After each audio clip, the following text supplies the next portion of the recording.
Monsieur le Président, honorables membres du Bureau, Excellences, Mesdames et Messieurs les chefs de délégation.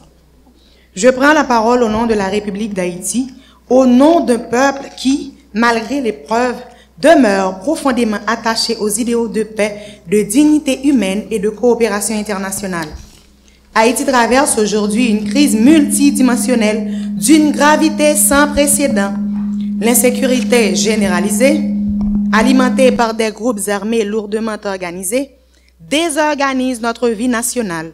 Les institutions sont fragilisées, l'économie paralysée et le tissu social déchiré. Et pourtant, le peuple haïtien fait preuve chaque jour d'une résilience admirable. Il espère et attend le soutien de nos amis pour l'aider à sortir de cette crise.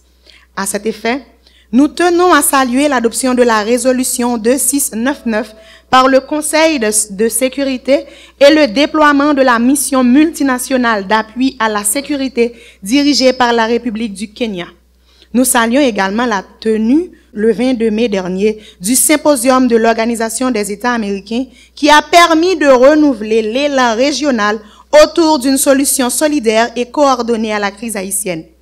Il convient de rappeler que la crise actuelle pousse nombre de nos compatriotes à chercher refuge à l'étranger, souvent dans des pays où leurs droits fondamentaux sont ignorés. Nous lançons un appel solennel aux États d'accueil pour que soit respectée la dignité, la sécurité et l'humanité de ces femmes et de ces hommes qui ne cherchent qu'un avenir plus sûr.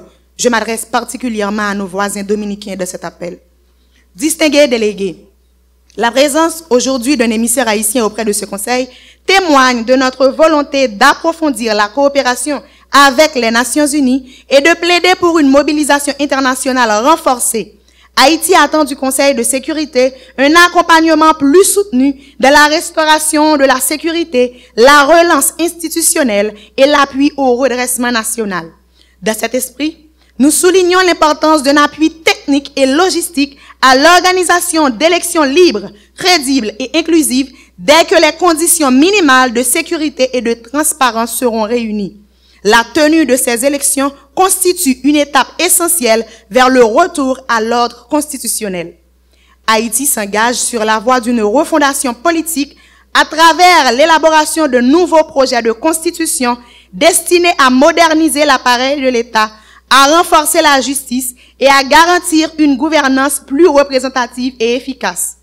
La République d'Haïti, forte de son histoire unique et souvent douloureuse, rappelle que sa situation actuelle est aussi l'héritage d'injustices profondes, dont la fameuse dette de l'indépendance, qui demeure un symbole marquant. Sans raviver les blessures du passé, nous croyons que la solidarité internationale véritable exige aussi la reconnaissance des responsabilités historiques et un appui équitable envers ceux qui, comme Haïti, ont payé le prix fort pour leur liberté. Monsieur le Président, ce moment que nous vivons, aussi douloureux soit-il, n'est pas une fin.